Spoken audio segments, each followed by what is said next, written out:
Heute möchte ich ausführlicher über Prüfungen an der FAU in Corona-Zeiten informieren und außerdem habe ich zwei sehr erfreuliche Nachrichten für Sie.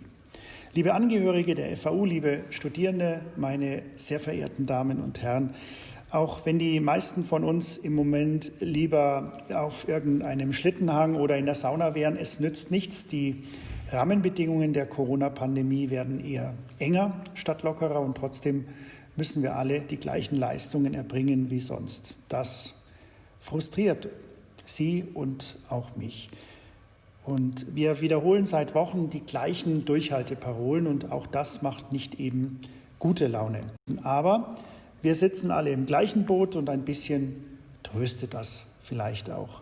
Der eine kämpft mit Hürden im Studium, der andere hat schwerkranke Angehörige, die er im Krankenhaus nicht besuchen kann. Wieder jemand anderer steht kurz vor der Insolvenz, weil er seine Profession nicht mehr ausüben kann. Und wir an der FAU versuchen alle gemeinsam, den Universitätsbetrieb am Laufen zu halten, jeder und jede mit den Mitteln, die ihm oder ihr zur Verfügung stehen.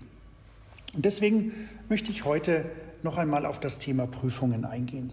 Uns haben in der vergangenen Woche viele Zuschriften erreicht von Studierenden, die uns sagen, dass sie es einfach nicht verstehen können, warum Präsenzprüfungen abgehalten werden in einer Zeit, in der überlegt wird, den Nahverkehr einzuschränken und im Einzelhandel FFP2-Maskenpflicht herrscht. Meine Erklärungen von vergangener Woche waren sicher verknappt und haben unser Dilemma scheinbar nicht verständlich genug deutlich gemacht. Daher möchte ich heute noch einmal etwas detaillierter erklären, warum flächendeckende elektronische Fernprüfungen, so heißt das, für uns gegenwärtig nicht machbar sind. Ja, es gibt die bayerische Fernprüfungserprobungsverordnung. Und jetzt wird es juristisch.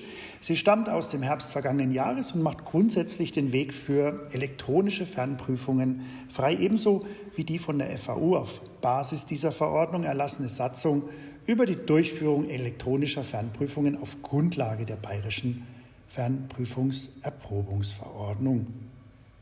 Grundsätzlich. Wie immer steckt jedoch der Teufel hier im Detail. Nicht alles, was rechtlich theoretisch möglich ist, ist auf Ebene der Universitäten und Hochschulen auch praktisch umsetzbar. Noch nicht zumindest. Die FAU ist damit nicht allein. Das Thema betrifft alle bayerischen Universitäten und Hochschulen für angewandte Wissenschaften. So ist im Moment beispielsweise eine elektronische Fernprüfung nach den genannten rechtlichen Regelungen nur dann zulässig, wenn zeitgleich eine Präsenzprüfung angeboten wird. Das bedeutet, Lehrende müssen, selbst wenn sie ohnehin schon fast in die Knie gehen, 2 Prüfungsformate ausarbeiten und parallel durchführen. Und dabei müssen sie gewährleisten und sicherstellen, dass die Prüflinge sowohl in der Präsenzprüfung als auch in der elektronischen Fernprüfung gleiche Bedingungen vorfinden, also die Aufsichtspflicht gleichermaßen wahrgenommen wird und der Kohorte der elektronischen Fernprüfung nicht etwa Hilfsmittel zur Verfügung stehen, die in der Präsenzprüfung nicht genutzt werden können. Damit für alle Studierenden Chancengleichheit gewährleistet ist, müssen Maßnahmen gegen Täuschungsversuche getroffen werden. Bei elektronischen Fernprüfungen ist das jedoch bei weitem nicht in demselben Maße umsetzbar. Gleichzeitig sind nicht alle Inhalte gleichermaßen für ein elektronisches Fernprüfungsformat geeignet. Da grundsätzlich kompetenzorientiert geprüft wird, gehen Aufgabenstellungen über das reine theoretische Abprüfen von Stoff hinaus und verlangen zum Beispiel Bewertungen und Lösungsvorschläge. Und dies passt nicht immer gut zu elektronischen Fernprüfungen.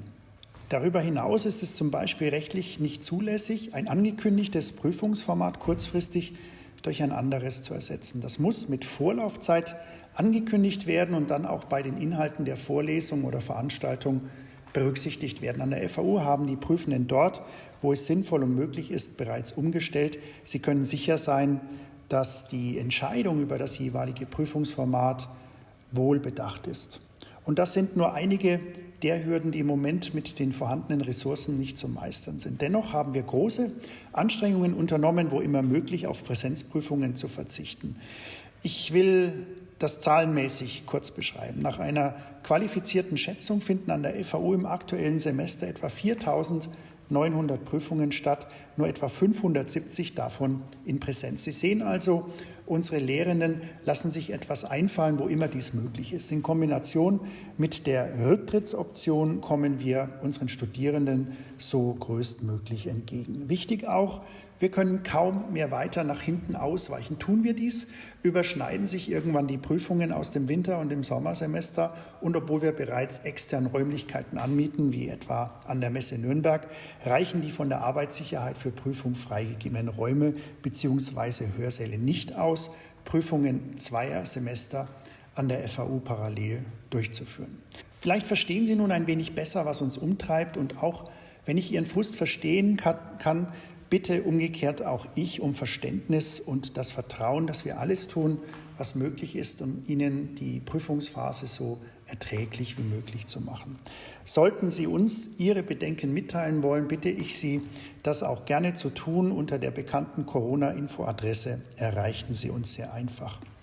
Wir beantworten grundsätzlich jede E-Mail, auch wenn wir Ihnen nicht jede Sorge nehmen können. So, nun aber zu den beiden guten Nachrichten, die ich Ihnen in der vergangenen Woche versprochen habe. Wir hatten letzten Freitag ganz besonderen Besuch an unserer FAU.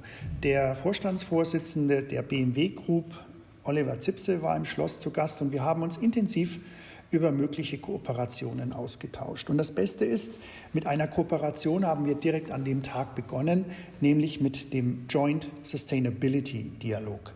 Dabei treffen sich Top-Vertreterinnen und Vertreter der BMW Group regelmäßig mit führenden Wissenschaftlerinnen und Wissenschaftlern unserer FAU, um sich über Nachhaltigkeit in den unterschiedlichen Themenfeldern zu unterhalten. Zum Beispiel über das Thema Sustainability in der Lieferkette oder über Sustainable Finance. Wir gehen davon aus, dass sich daraus nicht nur spannende Gespräche, sondern auch tatsächliche Projekte entwickeln werden, in denen Wissenschaft und Industrie ihre Innovationskraft bündeln, und zwar zum Wohle unseres Planeten. Eine weitere schöne Nachricht hat uns vor kurzem erreicht, und auch dabei geht es im weiteren Sinne um Nachhaltigkeit. Das Elite-Netzwerk Bayern fördert an unserer FAU ein neues Doktorandenkolleg zum Thema Business and Human Rights, Governance Challenges in a Complex World.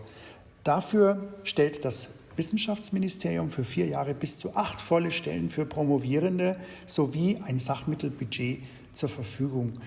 Das heißt, es können in diesem Jahr eine Reihe vielversprechender junger Wissenschaftlerinnen und Wissenschaftler an unserer Universität oder einer unserer Partnerunis Bayreuth und Würzburg ihre Promotion aufnehmen und mit ihrer Forschung dazu beitragen, dass in der Zukunft auch unsere globalisierte Wirtschaftswelt nachhaltiger und in Übereinstimmung mit den Menschenrechten agiert und agieren kann. Das freut mich vor allem deshalb so, weil wir an dieser Stelle einmal mehr die Möglichkeit haben, unseren Nachwuchstalenten aus aller Welt einen Weg in eine wissenschaftliche Karriere zu eröffnen, in einem Themenfeld, das für unsere Gesellschaft von maximaler Bedeutung ist. Und schon fühle ich mich wieder ein bisschen besser. Damit möchte ich deshalb auch für diesmal schließen. Neben dem Thema Prüfungen beschäftigen mich diese Woche vor allem auch die Diskussionen rund um das Hochschulinnovationsgesetz, und Sie können sicher sein, dass ich auch dazu an dieser Stelle so bald wie möglich wieder berichten werde. Bis dahin wünsche ich Ihnen eine gute Woche in der Hoffnung, dass Sie auf die eine oder andere Weise trotzdem Erfreuliches erleben und so immer wieder Zuversicht schöpfen. Vor allem aber bleiben Sie auch weiterhin gesund.